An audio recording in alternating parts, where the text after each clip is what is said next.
Hi guys, welcome in this channel. This reading is for Earth signs, Taurus, Virgo, Capricorn. Your energy at this time. Wow! Nagtagumpay ka, you're victorious, o klaro yung isipan mo, sharp and clear yung mind mo. Ikaw yung may control ng isip mo. Ikaw may hawak ng isip mo, hindi ibang tao. Hindi yung mga witches, wizards, warlocks. Hindi yung mga gumagawa ng mga deceit sa isipan ng iba. Hindi yung mga namamanipulate o mga nagsisend ng illusion, spells, or demons sa isipan ng mga tao. Ikaw may hawak ng isipan mo. Now, your mind is clear and sharp. You will succeed. Madali ka nang mag-succeed, madali ka nang magtagumpay, no? Over the deceit, kasi ang daming deceit dito talaga sa mundo, guys. Sa isipan pa lang ng tao, ng mga sinisent nila, mga nang-intro sa isipan ng mga tao, na yun ang parang kumontrol na, lalo na yung mga witchcraft na yan, na, at mga scheme, you name it. Ang dami talaga, no?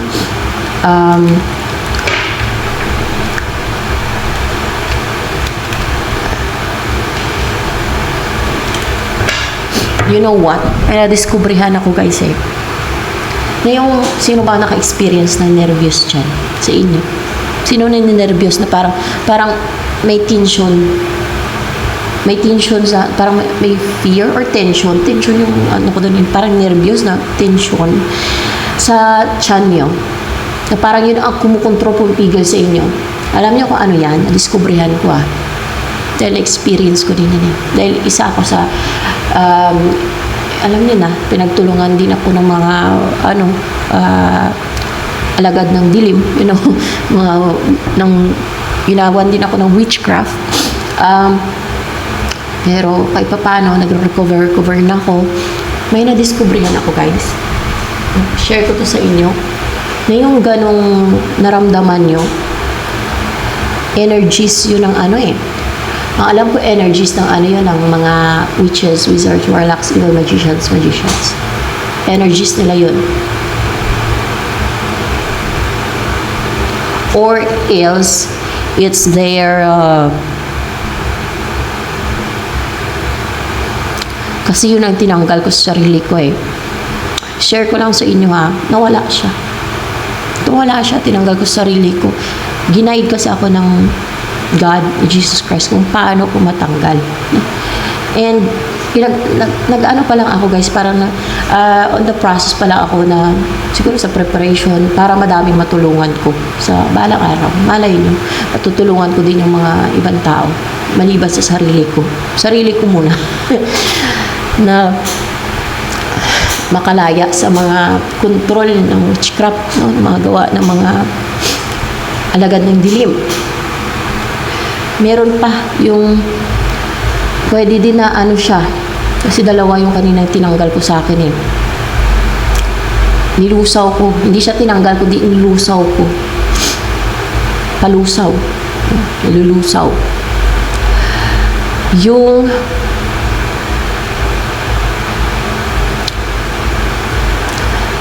energies at mga sinin. Let's see,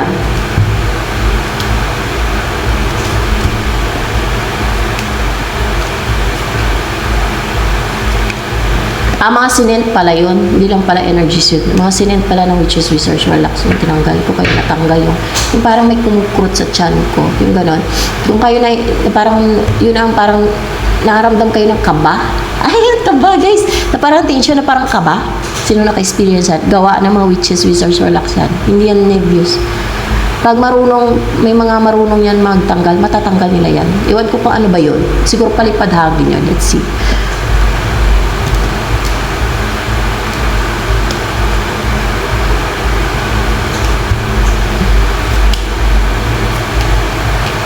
Palipad hangin. Palipad hangin pala yun. Ganon. Malay nyo, pagka mahasa ko pa, madami pa akong mapag-aralan, madiskubrihan na inaano pa lang ako, parang nasa dito tinuturuan, kunti pa lang yung alam ko kasi. May mga ano na dyan, may mga manggagamot ata na makakatulong sa inyo. Kunti pa lang kasi ang mga nalalaman ko through Jesus Christ at God. Malay nyo, alang araw, magiging expert ako sa sa pagtanggal, paglusaw ng mga ganyan. Nilulusaw ko yung sa akin. Nilulusaw ko. At hindi ko na kailangan sabihin sa inyo lahat. Basta ganun, palusaw yung sa akin. Nawala siya, guys. Nawala. So, yan. Basta, Diyos talaga, effective pag sa Diyos. Wala imposible sa Diyos. Huwag kayo maniwala basta-basta sa mga sinasabi ng kahit manggagamot pa o mga tao. Kahit ang sa harap ninyo ay para bang tupa na maamo. Diyan pa nga ay mapanganib eh. Baka nagbabalat kayo yan. Parang lobo lang na nagbabalat kayo na parang tupa. No? Huwag kayo basta-basta magtiwala. Sinasabi nila, ito yung mission mo, gawin mo. Pinsalain mo siguro ito ganyan. Gumamit ka ng ganito. Pag may mga orasyon, witchcraft, black magic, huwag kayong maniwala. Kasi hindi lahat ng manggagamot ay sa Diyos.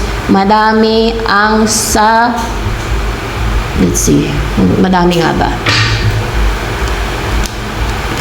Madami nga sa kadiliman, guys, oh.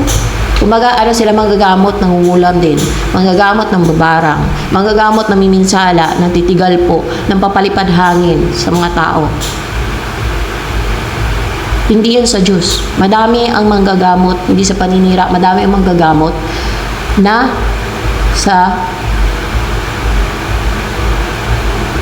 kadiliman. Hindi galing sa Diyos ang kanilang kapangyarihan. Kahit manggagamot,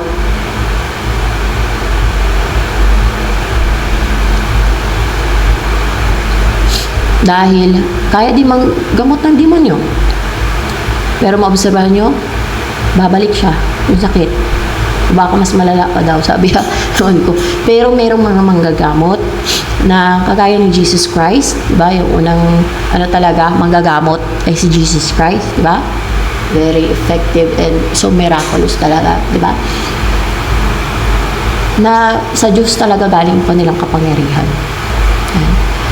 Pag may sinabi sa inyo na mission nito galing sa Diyos, huwag kayo basta-basta maniwala. Pagtimbangin nyo, masama ba o hindi? Kahit pa manggagamot, kasi hindi nga lahat ng manggagamot ay mabuti. Hindi lahat ng manggagamot ay sa Diyos, galing ang kapangyarihan nila.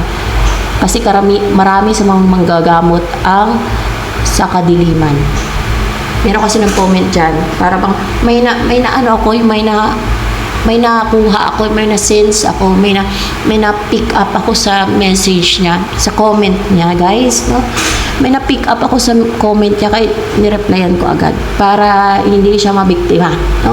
Madaming mapanlilang sa mundo to na nagmamas na sa Diyos sila, pero maitim ang kanilang mitiin, masama ang kanilang mitiin, gagamitin nila yung iba sa kanilang masamang mitiin. Yan.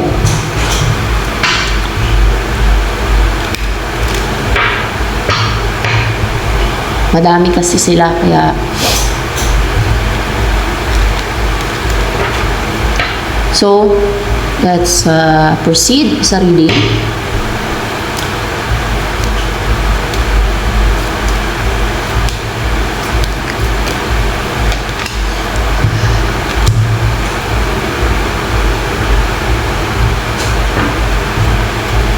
Ace of Pentacles.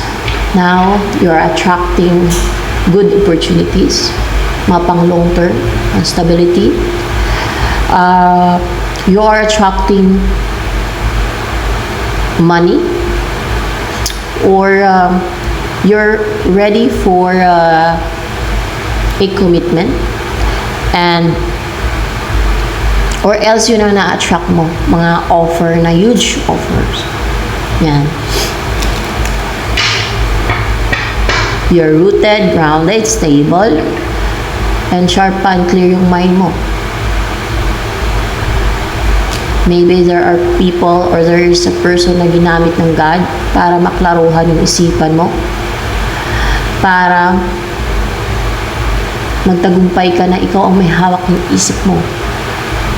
Na ikaw ang nagdedesisyon para sa sarili mo, hindi yung iba na gumagawa ng deceit. Hindi yung mga nangontrol sa isip ng ibang tao, di ba?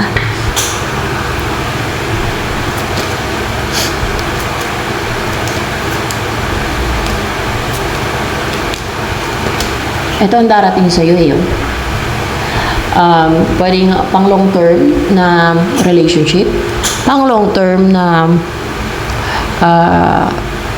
trabaho, anything na pang long term, or else this is a person na mabagal siya kumilos, para mabagal kumilos, pero this is a person na magkukumito, maging loyal sa'yo, at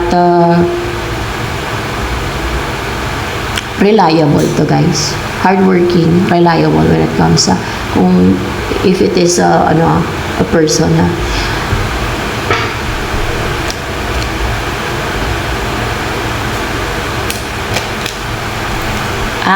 mabagal lang talaga kasi nag-aantay pa ito eh. Parang may inaantay siya, pwedeng pera or time, right time, or kung kailan siya ready. Pag-aantay. May inaantay siya na matanggal na negativity sa kanya. Hindi ko pwedeng malusaw sa inyo guys yung sa malayo. Kasi based sa yung sabi ko malusaw, never mind, hindi pwede. Kasi kung pwede sana, pag merong sa mga reading ba, malusaw ko, no? Yung mga ganun, pero hindi pwede. Kailangan kaharap talaga. Yung ganon. Kailangan kaharap talaga. Kung ayaw yung maniwala, hindi ko kayo pinipilit. Gusto ko din makatulong kasi sa mga victim guys ba, sa mga kinukontrol at minamanipula at mga nire-restrict ng witchcraft, ng mga ganyang gawain.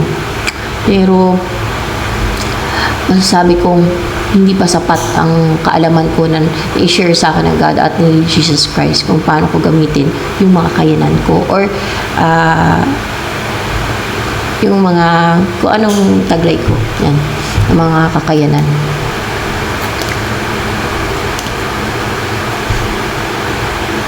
So for sure meron din yan sa iba.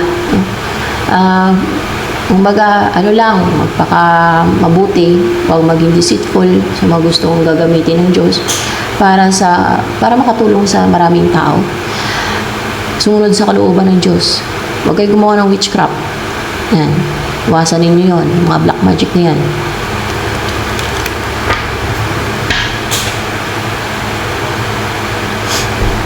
And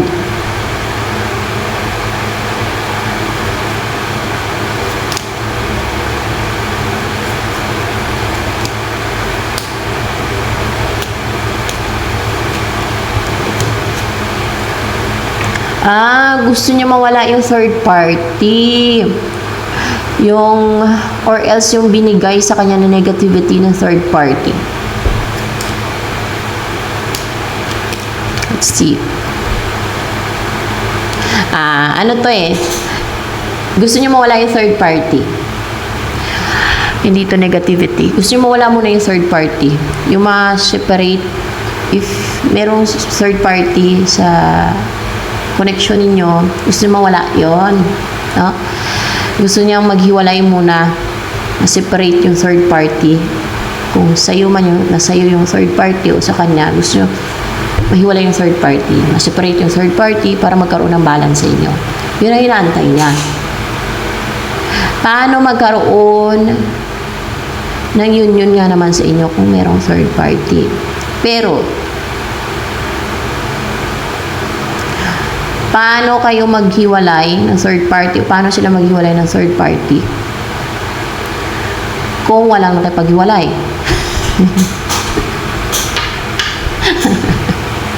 Yan ang problema.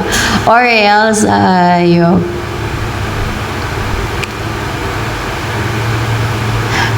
Kung sakali na sa'yo ang third party na inantay niya, makipaghiwalay ka sa third party, paano ka makipaghiwalay sa third party kung hindi siya mag-approach sa'yo? Kung hindi ka niya i-pursue, kung hindi niya sasabihin yung kung ano yung gusto niya mangyari sa inyo. Natural. Kung wala naman siyang offer sa'yo, paano ka makapagtimbang-timbang kung sino piliin mo, siya or third party? Diba? Yan lang ang thought ko. So,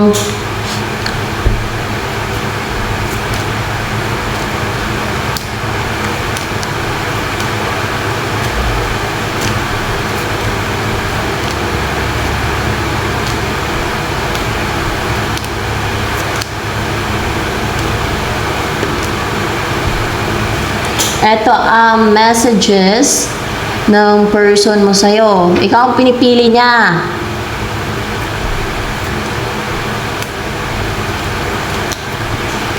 So yes, ikaw talaga. O, ikaw ang goal niya. Talagang driven to. Kung meron siyang pagpilian, third party or you, ikaw ang pipiliin niya. Kaya huwag ka mag-hesitate na kontakin si person mo. Kung nakonsensya ka kasi masaktan ng third party, yun lang. You have to move on na lang. You have to let go and move on forever. Yun. Pero kung gusto mong magkatuluyan ka ng person mo, kontakin mo lang naman, huwag ka na gumamit ng mga witchcraft. So, nasa person mo na yan kung sino pipiliin niya.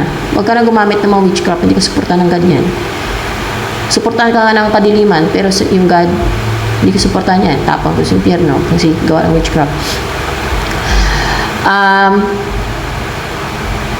Ikaw daw pipiliin yan eh. Pero nasa iyo. Kung padala ka sa takot mo, sa nervyos mo, kung nervyosa o nervyoso ka, wala tayong magawa. Kung madali ka ma-threaten at ikaw mismo nanakot sarili mo, isipin mo, bakit ako piliin ng person ko? Baka yun ang mahal niya.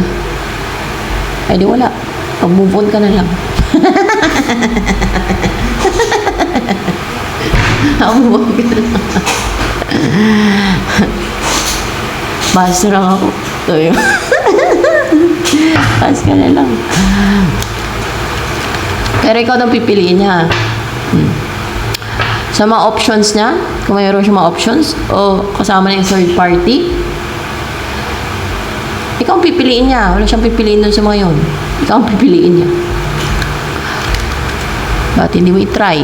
Pero nasa iyo yun. Kung magpadala ka sa fear or anxiety or deceit ng iba para ma-hold back ka. Para mag-hesitate ka na mag-try o mag-raise towards your person. So,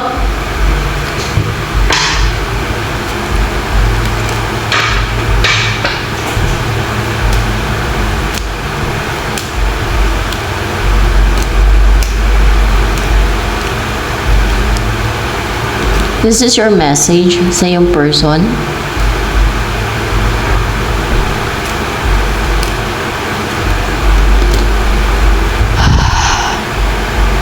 Hindi nag-succeed, hindi nagtagumpay na makasal kayong dalawa o magkatuluyan kayong dalawa kasi may kinakasal dito na mapangasawa mo siya dahil pwede may gumawa ng deceit, dahil may nagnakaw, dahil may cheater, kung si person mo ang cheater, dahil kung nag-cheat si person mo, or else ikaw nag-cheat, dahil may deceit, scheme, dahil may umiwas-iwas, kung alin man dyan sa binabanggit ko, dahil may tumakas-takas, dahil may naging trickster, pwede din may naging scheming, may naging selfish. So, yan. Pili lang kayo doon sa mga sinabi ko.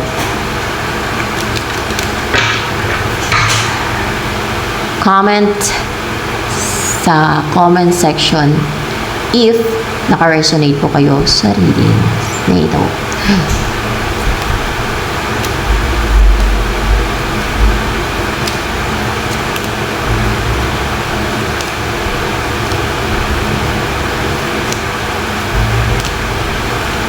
Ito ang message ng person mo sa'yo. Taurus, Virgo, Capricorn. Malungkot daw siya sa buhay niya. Sad siya. Hindi siya contented sa buhay niya.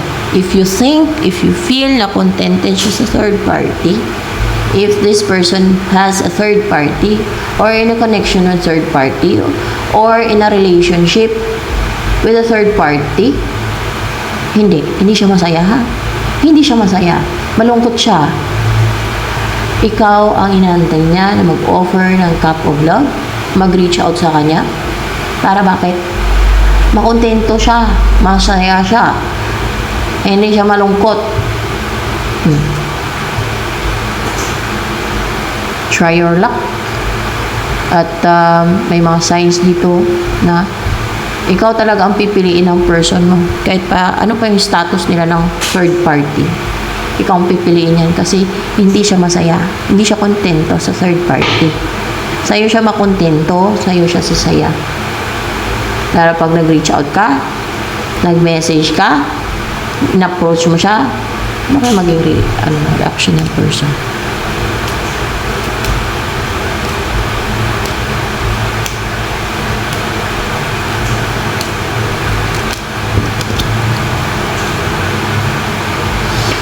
Ito ang maging reaction ng person mo eh.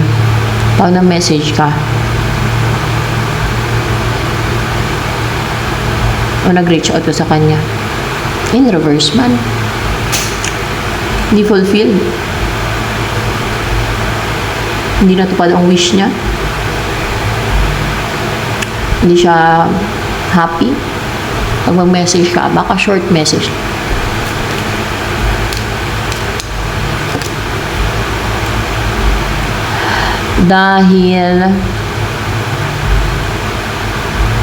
Baka dahil sa i-message mo sa kanya, baka hilingin mo na makipag-iwalay ko siya sa third party. Baka bigla ba? Or else ay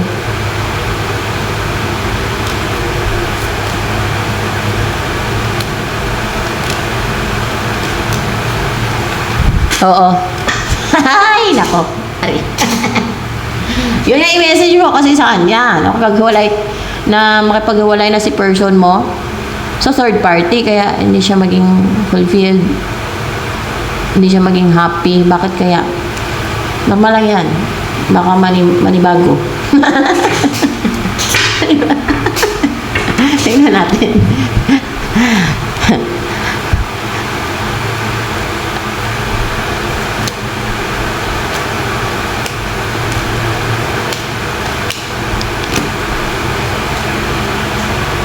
Dahil mawalan siya ng provider. Oo, mawalan siya ng magtatrabaho, nag-provide sa kanya.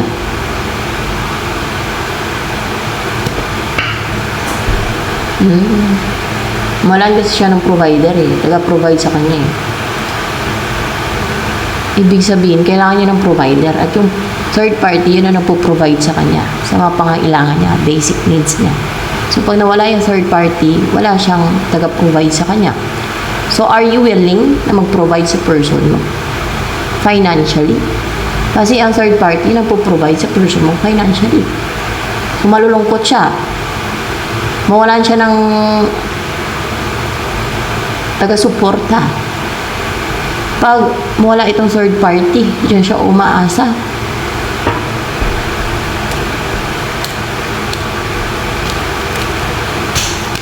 Willing ka naman pala na mag-provide sa kanya. Hindi sabihin mo sa kanya, ako nang bala sa kapirahan. I will send you money. Hindi kita pababayaan. Baka wala pa siyang work, o kaya ay baka hindi naman tamad si person mo. Baka talagang may pinagdadaanan lang financially. Baka naka-experience ng financial crisis. Imposible naman walang hanap buhay. No? Imposible namang tamad. Sa mundo to, bawal ang tamad. Kailangan mong magsikap, di ba? Para kumita ka ng pera, di ba? Di ba? So, dahil mahal mo, willing ka naman na mag-provide financially. O yung pagkaganyan, lalaki lang ang mag-provide, hindi babae ha. Baka yung mga babae dyan guys na nakikinig, nanonood dito, ay ako mag-provide sa person ko. Hindi ganun. Okay, mag-provide sa lalaki. Pwede yun kung walang trabaho ng lalaki, di kung nagsasama na kayo, kung talagang asawa mo na talaga, nagsasama kayo, edi ikaw muna ano ng mga basic needs niyo, di ba? Pero mga tulungan lang. Siyempre, ganun ang mag-asawa na mag-partner. There's equal give and take at pagtutulungan sa hirap at ginhawa, di ba? Magtulungan kayo at magmahalan sa hirap at ginhawa. Di ba? Totoo naman yun eh. Di ba? Ganun pag kinasal kayo na sa hirap at ginhawa, kailangang you will stay together or kaya magtulungan kayong dalawa, di ba? Hindi nyo basta-basta give up ang inyong pagsasama bilang mag-asawa, o di ba? Ano? Pero kadalasan hindi na nasusunod yun. So yan. Ano lumalabas dito? Pero kung sa mga babae, if you're willing to give your money, bahala kayo. Yun ay suggestion ko lang yun. Buhay niyo yan.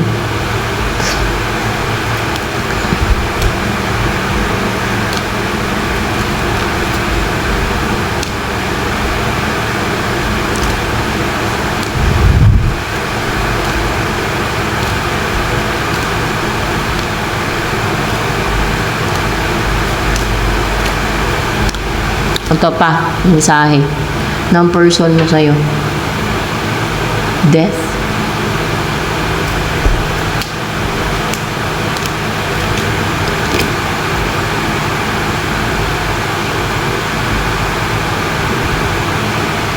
Death. Hindi daw to sakit eh.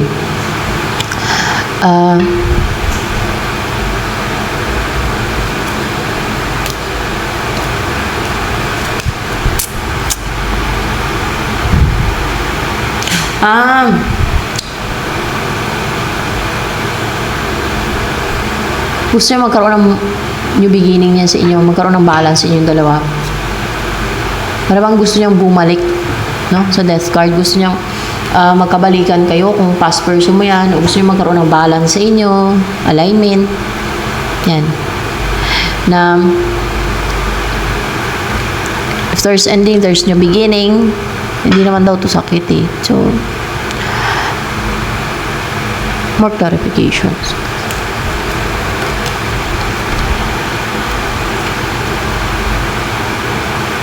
Or may nag-end na pwedeng namatay. Pwedeng namatay. May namatay. Let's see. May namatay. O, diba? Death talaga. Patay talaga, guys. Hindi lang basta sakit eh. Alam ko sakit. May namatay daw. May patay daw. May namatay. Ito, itong gumagawa ng spiritual, oh. Yung nangungontrol sa isip, yung gumagawa ng mga ploys, baka dark magic, yung mga nangontrol sa isip, pag gumagawa ng spiritual attacks or energetic attacks, may namatay daw.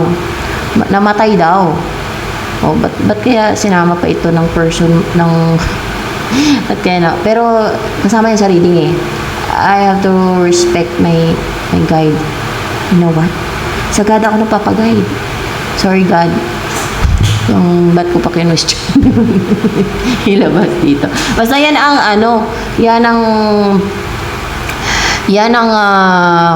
message ng person mo sa'yo. No? Yan ang message ng person mo sa'yo. Namatay daw. Itong gumagawa ng spiritual, oh. Kala ko sakit lang kanina eh. Mayroon pa dito information, kaya pala merong temperance, kaya pala nag-heal na siguro siya o nag-heal na kayo, magkaroon na ng alignment sa inyo. Tapos may lumabas pa dito kanina, never mind it. So yan, may namatay pala itong gumagawa ng spiritual na ma-manipulate siguro sa isip niya, sa isip mo, I don't know, or both of you, ginagawa niya ng deceit, pinapasukan niya ng mga illusion, intrusion, in-intrude niyo ba yung isip niyo ba? or binibigyan kayo ng sakit, or else ay pinipigilan yung inyong union. Anong tawag kaya dito?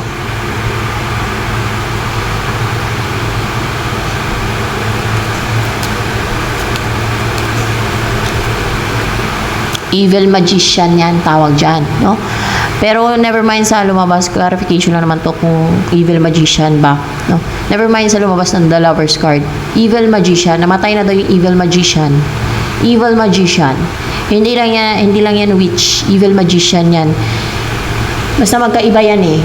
Yung evil magician sa witch, sa wizard, sa warlocks. Yun ang alam ko. Evil magician. Magician. Ibig sabihin, siguro mga ano na talaga yan, mga ewan ko kung yan bang pinaka sukdulan ka kasamaan. Evil, may evil pa eh. Evil magician. Di ba may evil pa, no? Evil magician. Hindi lang magician, kundi may evil pa. Evil magician. Oh, patay na daw. Pag mga ganito,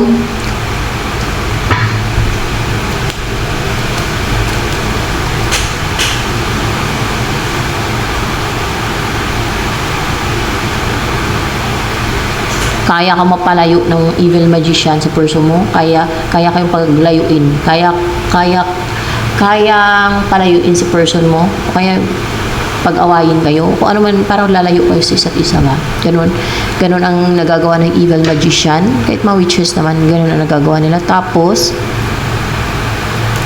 syempre makapang-harm, lahat na lang yan, no? Magbigay ng sakit, ganyan, maminsala, yun ang mga nagagawa niyan. Pero I'm so curious kung ano ba pinakaiba ng evil magician sa mga witches, wizards, warlocks eh. Basta iba yan sila eh. Kaiba yan sila eh. Iba-iba kasi yan sila, guys.